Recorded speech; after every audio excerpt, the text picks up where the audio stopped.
Otep à tous, bien-aimés frères et sœurs. Les amis, Macron, celui qu'un de ses ministres a qualifié de petit stupide.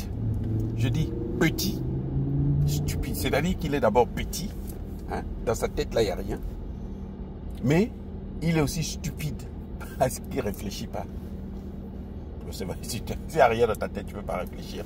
En fait, je ne sais même pas s'il a une tête. Je ne pense pas qu'il ait une tête, celui-là. Je ne pense pas qu'Emmanuel Macron ait une tête. Et son ministre a dit le petit stupide. Et Macron a ouvert les yeux aux Africains. Ce qui, bien entendu, est une thèse d'un stupide. Parce que les stupides entre eux, voilà comment c'est qu'on fait. Ils pensent que les Africains n'ont pas de cerveau comme Emmanuel Macron. Non, nous on a des cerveaux, nous réfléchissons. C'est parce qu'ils ont passé tout leur temps à nous piétiner. C'est pour ça qu'ils pensent que nous on ne réfléchit pas. Maintenant que nous on commence à refuser qu'on nous piétine, alors ils disent que non, on nous a ouvert les yeux. Personne ne nous a ouvert les yeux. Personne n'a jamais été complaisant avec nous. Il y en a qui sont plus gentils avec nous, qui ne nous font pas la guerre, qui nous laissent. Quand vous voulez réussir, ils vous laissent. Allez-y. Réussissez, réussissez. Voilà. Donc, Emmanuel Macron veut danser dans la cour des grands. Emmanuel Macron, il veut aussi prendre position dans ce qui se passe au Moyen-Orient. Oh, la stupidité. Les amis. Elle est ridicule. Et bon, Macateo. Emmanuel Macron n'a pas honte de lui-même. Hein. C'est-à-dire qu'il... Non, n'a pas honte. Il n'a pas pitié de lui. Il n'a pas pitié de la France. Macron n'a pas pitié de la France. C'est-à-dire que Macron, ce qu'il a dit là, c'est valable quand c'est une situation qui se passe en Afrique. Vous voyez, quand c'est la RDC et le Rwanda, Macron peut parler comme ça. Hein. Quand c'est au Soudan, Macron peut parler comme ça. Dans le Sahel, maintenant, même dans le Sahel, il ne peut plus parler. Macron n'a plus sa voix. D'ailleurs, vous ne voyez pas qu'il s'est tué. Maintenant, ils ont trouvé un petit criminel, une petite souris. Hein? Comment on l'appelle? Yassim Nask. C'est lui qui est le porte-parole des terreaux dans le Sahel. Donc, Emmanuel Macron lui-même, il ne peut plus parler parce qu'il prêche le jour dans le désert. Puis ce qu'il dit, ça fait qu'aggraver la situation de la France en Afrique. Mais là où Donald Trump a pris position, Donald Trump félicite Israël, il soutient Israël, il va aider Israël. Ça, c'est inévitable. Donald Trump a même contredit son ministre des Affaires étrangères. Le ministre des Affaires étrangères, Marco Rubio, secrétaire d'État américain, il dit, nous on n'est pas dans cette affaire-là. C'est une décision unilatérale. Donald Trump vient et dit, non, j'avais déjà dit à l'Iran que si tu ne fais pas ce que moi je te dis, hein, c'est le chantage qu'il a fait à l'Iran. Si tu n'acceptes pas mon chantage, tu ne te soumets pas à mes ordres, alors mon fils là, mon fils aîné va t'écraser. Oui. Donc Donald Trump a pris position. Et puis Poutine est sorti. Poutine dit que c'est vous qui êtes en train de détruire le monde. C'est vous qui êtes en train de créer les guerres dans ce monde. Ça ne passera plus. Cette fois-ci là, ça va s'arrêter maintenant. Et là, il prend position pour l'Iran. Les amis, ça dit que ce qui est en train de se passer là, il n'y a pas de place pour Macron. Macron n'a pas un mot à dire. Mais non, quand même, il sort. Dire non, voilà, nous condamnons Israël. Israël, plutôt, non, nous condamnons, sorry, pas Israël. Il ne peut pas condamner Israël. Nous condamnons l'Iran. L'Iran doit avoir l'arme, hein, dissuasive. L'Iran, c'est ici. L'Iran ne doit pas riposter. L'Iran, c'est... Oh, Macron. Les amis, je pense vous avoir déjà dit hein, que l'Iran, là, fournit plus d'ingénieurs que la France. Par an. L'Iran, là, que vous voyez l'Iran, là. L'Iran fournit... Ils ont tué combien? Une dizaine d'ingénieurs, de patrons, là, de hauts cadres. Là. Mais il y a un, là, le grand chef de cette histoire-là. Hein? De l'arme en question. Le grand chef de l'arme. iranienne, il a été tué. Mais il était professeur à l'université. Les amis, il était professeur à l'université. À Téhéran. Et Téhéran, vous savez il y a combien d'étudiants là-bas? Ça se compte par milliers qu'il a formé. Quand vous enlevez un là, c'est pas la bonne solution faire la guerre.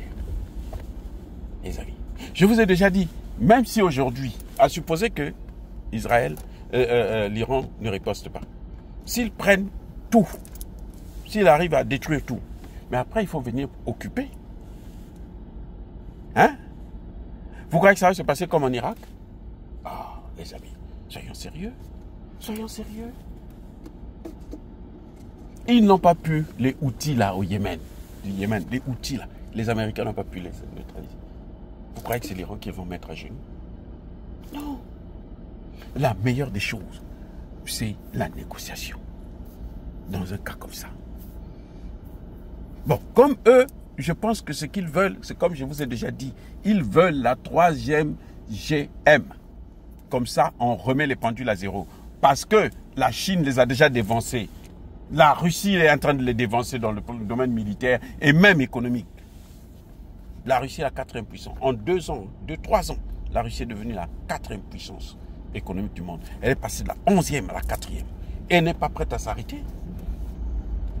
Même dans l'aéronautique, l'aviation civile, les Russes ont avancé. Et puis Emmanuel Macron, lui aussi, veut fourrer son nez là-dedans. Mais vous ne voyez pas qu'il n'est pas seulement stupide, il est aussi fou. Il est vraiment fou. Posez la question à François Asselineau, et il est français comme lui. Les Français, dites à votre président de fermer sa gueule.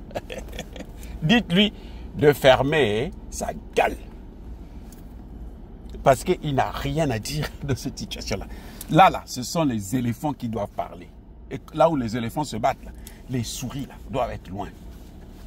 Que ce soit la France, que ce soit l'Allemagne, que ce soit la Grande-Bretagne, que ce soit les autres, personne d'autre ne peut parler.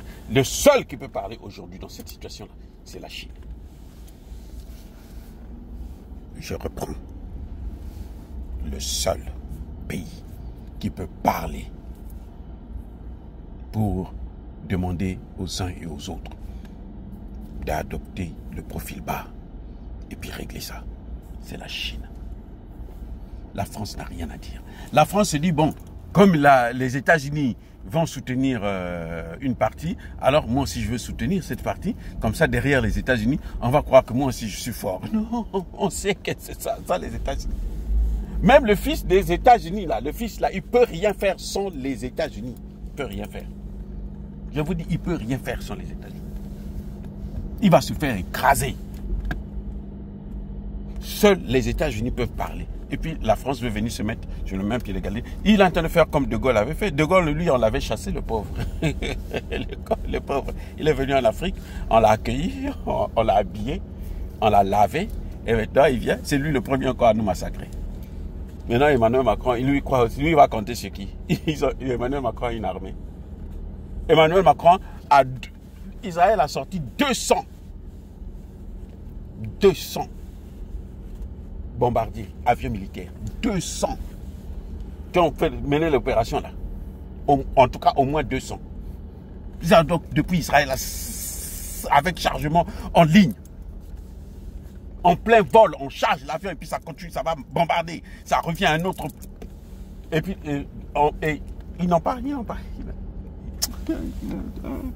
Macron, arrête avec ton cinéma. Macron, arrête avec ton cinéma. Arrête avec ton cinéma. Donc, les amis, bon, c'était juste pour vous sortir cette parenthèse de ce petit bandit, cet agitateur qui croit que l'Iran, c'est l'Afrique. L'Iran, c'est le... Quoi? C'est la RDC. Il peut soutenir le Rwanda et puis personne ne peut rien lui faire. Et puis bon, mais même la RDC, l'armée congolaise là, a été infiltrée à près de 90% par les Rwandais. Et puis, hein, les Congolais corrompus, les imbéciles là, les faux généraux, mais les Ouazalendo sont en train de montrer à cette armée là qu'ils ne valent rien, c'est une milice comme disait l'Afrique du Sud. Donc, même dans ce cas, la France n'a plus rien à dire. Les amis, soyez bénis.